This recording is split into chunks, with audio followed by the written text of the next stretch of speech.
Everyone, welcome back to literature people. आज का हमारा टॉपिक है MEG 1 ब्रिटिश पोइट्री के इम्पोर्टेंट टॉपिक्स। ठीक है, शुरू करते हैं। ब्रिटिश पोइट्री, इसमें इम्पोर्टेंट क्वेश्चंस बताने वाली हूँ मैं। इम्पोर्टेंट पोएम्स पहले कि सबसे ज़्यादा रिपीटेड पोएम्स कौन सी हैं। ये सब पोएम्स बहुत रिपीटेड हैं, जैसे an epistle to doctor Arbuthnot, MacFlecknoe, the prelude, epithalamion, Lycidas, The bishop orders his tomb at St. The trump of life to his coy mistress। ऐसा मैंने पूरा एक लिस्ट लगा दिया है, तो पढ़ लो। ये सब जो पोएम्स है बहुत ज़्यादा रिपीटेड हैं। मैं एक एक बोलूँगी तो बहुत टाइम वेस्ट हो जाएगा, इसलिए मैं लिस्ट लगा दे रही हूँ, तो देख लो। ये पोएम्स भी रिपीटेड हैं। Easter, the garden, the wasteland, Kubla Khan, the canonization, Adam's curse, फिर है प्रोफेरियाज लवर, द टाइगर। अभी मैंने मोस्ट रिपीटेड पोएम्स बता दी हैं। अब मैं बताने जा रही हूँ जो कम रिपीट हुई हैं। ठीक है। आईडी बाय सिल्विया प्लाथ, ये एक दो बार आई हुई है। फिर होरेशियन ऑड, बर्मुडस, एल एलेग्रो, ये भी कई बार आई, 3-4 बार आई हुई है। फिर पेंसरो, ये जो द वेस्टलैंड का काफी ज्यादा अलग से पूछा गया टाइप पार्ट है। द फायर सरमन, सोनेट 77, ये भी पूछा गया है। सेलिंग टू बाइजेंथम, ये भी 2-3 बार पूछा गया है। द फ्ली, ये भी आई है poem. Church going, the Whitsun weddings, lapis lazuli, and death shall have no dominion, Sonnet 23 by John Milton, Child Roland to the Dark Tower, Fernhill, Clausolus Redemption, The Paradise Lost। और भी जो है वो picture add कर दे रही हूँ, list add कर दे रही हूँ, तो उसको चेक कर लो। एग्जाम में ना 2 तरीके के पैटर्न आते हैं। एक पैटर्न तो ऐसा आता है जिसमें पूरे सारे क्वेश्चंस पोएम्स होती हैं, मतलब दोनों 2 पोएम्स दी रहेंगे, उनमें एक चूज करके उसके बारे में लिखना है। जो भी पोएम दी उसका एक छोटा सा पैराग्राफ दिया रहेगा। दूसरा पैटर्न तो ये रहता है, स्टार्ट में तो पैराग्राफ रहता है, बट जो बाकी के जो क्वेश्चंस होते हैं वो एज एन क्वेश्चन पूछ लिया, जैसे comment on the influence of Indian scriptures on T.S. Eliot's poetry with special reference to the wasteland. जून 2018 का जो पैटर्न है वो पूरा फुल पोएम फॉर्म में है। दिसंबर 2017 का जो पैटर्न है वो पहले पैटर्न में तो पहला जो क्वेश्चन दिया हुआ है उसमें पोएम्स दी गई हैं, उनका पैराग्राफ दिया गया, उसके बारे में लिखना है। फिर बाकी जो क्वेश्चन दिए हैं वो क्वेश्चन फॉर्म में है, जैसे उसका जो सेकंड क्वेश्चन है, language became to him Spenser a willing servant and could voice the subtlest shades of mood और fancy, examine E.D. Salincott opinion on Spenser with suitable example from his poetry.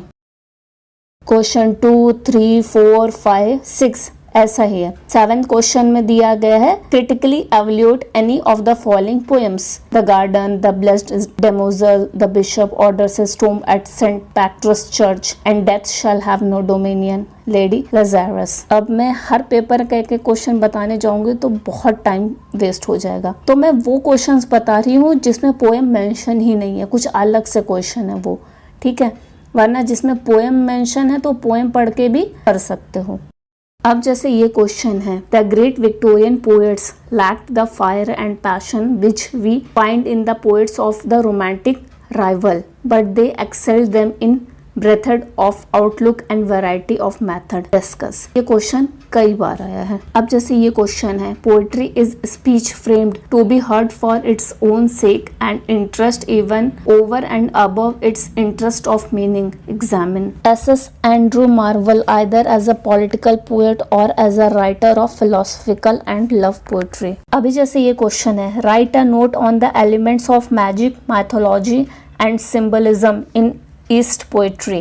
तो इससे भी अगर इनकी poetry के बारे में पता है तो ये क्वेश्चन हम इजिली लिख सकते हैं। अभी जैसे ये क्वेश्चन है, examine Dylan Thomas's use of images, consider Herbert as a religious poet, discuss Milton as a sonneteer, examine T.S. Eliot's use of mythology in the wasteland, discuss the prelude as an autobiographical poem, compare and contrast the epithelium and prothelium,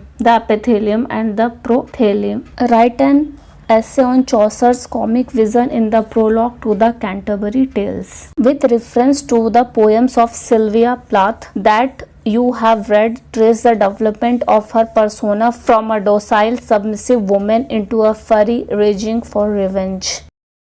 Name the three major sources of Chaucer's vocabulary. How does each source contribute to his poetry? What individualize the portraits of the characters in the prologue to the Canterbury Tales? Write a critical comment on modernism in English poetry. Discuss The Waste Land as a poem about 20th century concerns. मैं mostly उन questions को नहीं बोल रही हूँ जिसमें poem include है, वो मैंने पहले ही कैलकुलेट करके स्टार्टिंग में बता दिया है। तो पोएम जो रिपीटेड है, मतलब एज एन वो पैराग्राफ में भी हेल्पफुल है और जो ऐसा एज एन क्वेश्चन पूछा है। अब जैसे can satire be good poetry, consider this question with special reference to MacFlecknoe. अब ये मैंने मैक फ्लेक्नॉय पहले ही कैलकुलेट करके स्टार्टिंग में ही बता दिया, क्योंकि पोएम पढ़ने के बाद ये ऑलरेडी क्वेश्चन कर सकते हो। मैं मोस्टली वो क्वेश्चंस बोल रही हूँ जो मुझे पोएम से कम कनेक्टेड लग रहे हैं।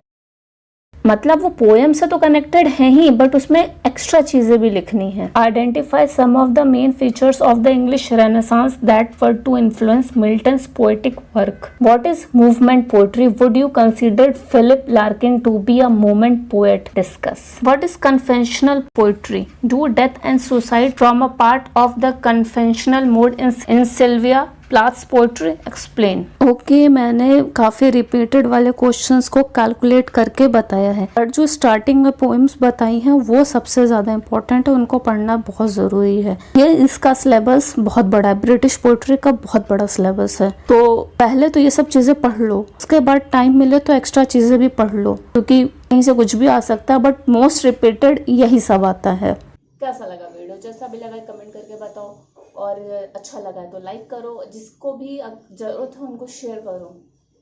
चैनल सब्सक्राइब नहीं किया तो चैनल सब्सक्राइब करो। Thanks for watching, see you next time, bye bye.